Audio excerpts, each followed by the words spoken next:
तो मैं ये बात क्यों बता रहा हूं? मैं इसलिए बता रहा हूं कि आप उन कमियों को फाइंड आउट करिए। तो एनर्जी जब पॉजिटिव वे में लगती है ना, तब बच्चा अपनी कमियों से रूबरू होता है और फिर उसके ऊपर वो काम करना शुरू करता है। और जब कमियों पे काम करना शुरू करता है व्यक्ति, तो मैं लिख के दे सकता हूं कि वो फेल नहीं हो सकता। अब आप मुझे वापस ये कह सकते हो कि सर लाखों अभ्यर्थी बैठते हैं, उसमें सैकड़ों ही पास होते हैं, तो मैं वापस वही बात कहूंगा, इन लाखों में से सैकड़ों ही होते जो कमियों पे काम करते हैं।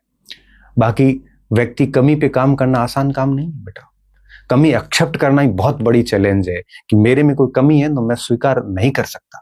व्यक्ति की प्रवृत्ति होती है, टेंडेंसी होती है, ह्यूमन टेंडेंसी है ये। जब कमी एक्सेप्ट ही करने की प्रवृत्ति नहीं है 90% लोगों में, अब तो बताओ, तो जब कमी एक्सेप्ट ही नहीं कर रहे हम तो सुधार कैसे करोगे? और जितने भी मैसेजेस मेरे पास आए 3-4 दिन से मैं देख रहा था, किसी ने ये नहीं लिखा मेरी सर ये कमी रही है, सबने यही लिखा है कि बस सर मेरी नसीब ठीक नहीं थे, किसी ने कहा मेरी नियति ठीक नहीं थी, पता नहीं कहाँ कमी रह रही, सर मुझे कमी का पता ही नहीं चल रहा। जो भी ये लिख रहा है, मैं बहुत ही कड़वे शब्दों में बोल रहा हूं, आपको बुरा लग सकता है ये बात, आप ईमानदार नहीं है, आप एक्सेप्ट नहीं कर रहे हैं आपकी कमी कहाँ है। और अगर आप ईमानदार है फिर भी ये लिख रहे हैं, इसका मतलब आप अभी भी ना समझ है, आप अभी भी मंथन नहीं कर रहे हैं कि आपकी कमी कहाँ रह रही।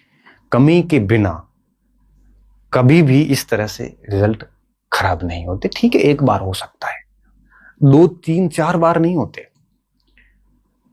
अब लाखों में सर आपको सर सैकड़ों सीट तो 6 लाख बच्चे बैठे, 20 लोग, 40, 50, 100 लोग लेने थे।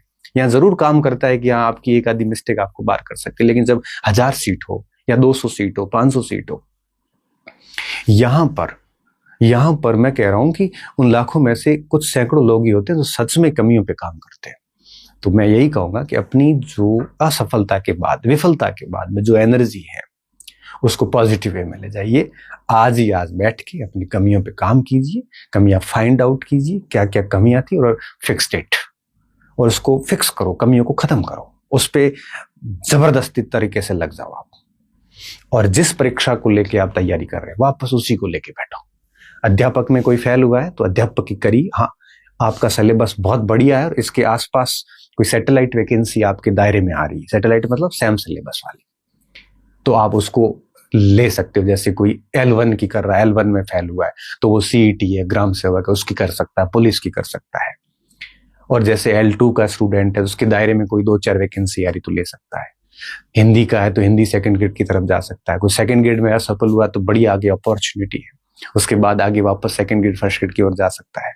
तो जो दायरे में भर्तियां आ रही है उसको कवर पे रखिए और अच्छा डिसीजन लेके काम करिए। आपको लगता है कि मेरे से दूसरी नहीं होगी, मैं एक ही कर सकता हूँ, तो भरपूर तरीके से एक करिए और उसके 70% मिलने वाले सिलेबस जो है उनके फॉर्म भरिए, पेपर दीजिए। पेपर बहुत सिखाता है। और इस तरह से आप 1-1.5 साल के लिए खुद को गायब करिए, सीमित कंटेंट रखिए, खुद पे काम करिए और